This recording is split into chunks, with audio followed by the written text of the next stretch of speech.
сайн байцгаана уу? Бүх арга зүйч нартай энэ өдрийн мэндийг хүргэе. За 26-аас 27 оны хичээлийн жил эхлэх гэж буйтай холбоотойгоор их нүүдэл систем дээр ямар тохиргоо хийх зааварчилгааг хөрвүүлж байна.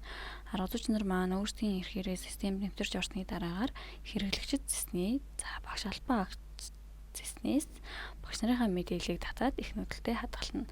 За жагсаалт SSS татах гэсэн хоёр товчны SSS татах товч дээр дарж, SSS татах гэсэн улаан товчон дээр дарж багш нараа SSS татна.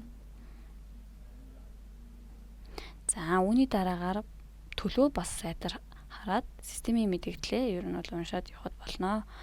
За SSS татах үйлдэлийг хийсний дараа их нүүдэлд хадгалах гэсэн товчийг заавал дарж их нүүдэлтэд багш нарын мэдээллийг хадгалж явна.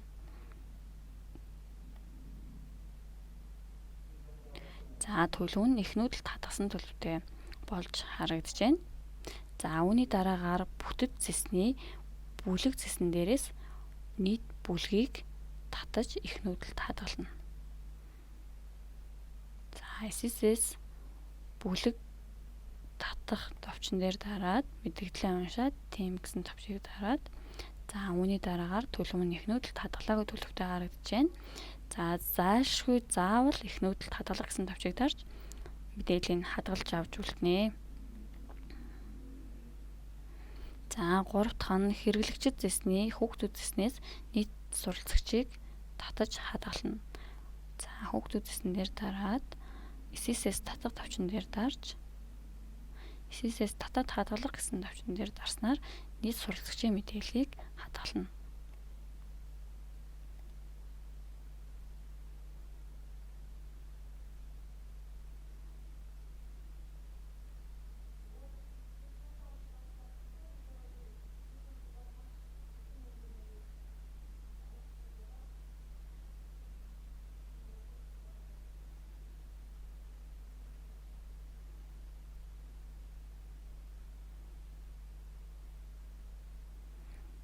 Мэдээлэл татгцсан хүүхдийн тоо харагдаж байна. Хаах гэдэг төвчөн дээрээ дарна.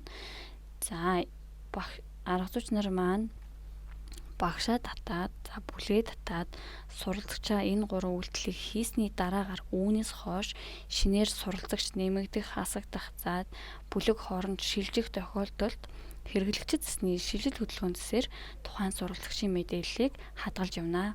Анхаарал хандуулсанд баярлалаа.